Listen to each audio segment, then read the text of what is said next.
Assalamualaikum. Halo Sobat Teh dan Kina, perkenalkan aku Azahra. Dan aku Santika. Kami adalah mahasiswa dari Universitas Pendidikan Indonesia yang sedang magang di Pusat Penelitian Teh dan Kina, tepatnya di bagian keuangan. Nah, hari ini apa sih Teh yang bakal kita bahas? Nah, pada kali ini kita akan membahas tentang proses penjunalan. Penjunalan berawal dari aktivitas yang berhubungan dengan keuangan. Nah, ada beberapa tahap dalam proses penjunalan ini. Proses penjunalan ini diawali dengan adanya transaksi. Nah, transaksi ini harus diidentifikasi dengan bukti-bukti yang ada. Nah, terus transaksi ini nanti oleh akuntan harus dianalisa apakah berhubungan dengan kondisi keuangan PPTK. Apabila berhubungan, nanti semua transaksi ini akan dimasukkan ke jurnal umum. Nanti kan dalam satu bulan itu ada ratusan transaksi ya. Nah, untuk mempermudah itu kita bisa mengelompokkan setiap akun dan besaran setiap akun saldonya, dan nanti kita dapat masuk ke tahap selanjutnya, yaitu posting ke buku besar. Nah, setelah tadi udah pengelompokan akun dari buku besar itu, nanti akan didapatkan hasil akhir berupa saldo dari besaran masing-masing akun tersebut. Nah, saldo itu Tehsan nanti akan dibutuhkan untuk proses pencatatan dalam neraca saldo. Tapi, proses pencatatan dalam neraca saldo ini akhirnya harus dalam keadaan balance nih Teh. Nah, antara debit sama kreditnya itu harus sama besarannya. Nah, kalau misalkan ada yang salah, berarti harus ada proses pengecekan kembali besaran dari akun yang sudah dicatat dalam buku besar itu.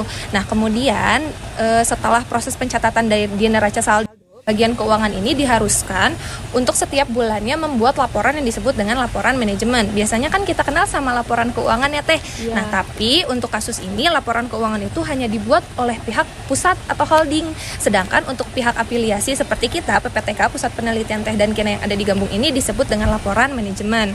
Nah, di laporan manajemen ini ada 5 nih Teh. Yang pertama itu ada income statement atau laporan laba rugi, di mana komponen dalam laporan laba rugi ini itu ada pendapatan dan ada beban.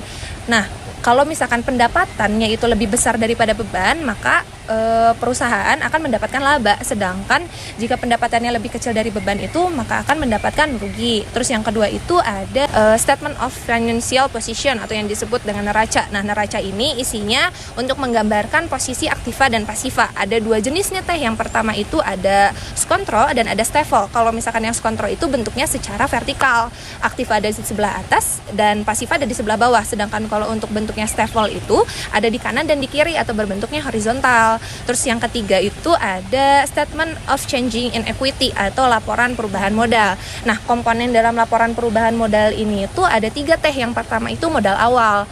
Modal awal yang dikeluarkan oleh perusahaan itu berapa sih? Nah, kemudian dipengaruhi nih sama laba atau rugi yang tadi dihitung di laporan laba rugi. Kalau misalkan perusahaan mengalami laba, maka modal akhir itu akan bertambah. Sedangkan jika perusahaan mengalami rugi, maka modal akhir itu akan berkurang. Nah, gitu Teh. Kalau misalkan untuk yang keempat itu apa ya Teh? Nah, untuk laporan manajemen yang keempat ada statement of cash flow atau laporan arus kas. Nah, pada laporan ini dicatatkan arus masuk dan arus kas keluar yang ada pada lembaga.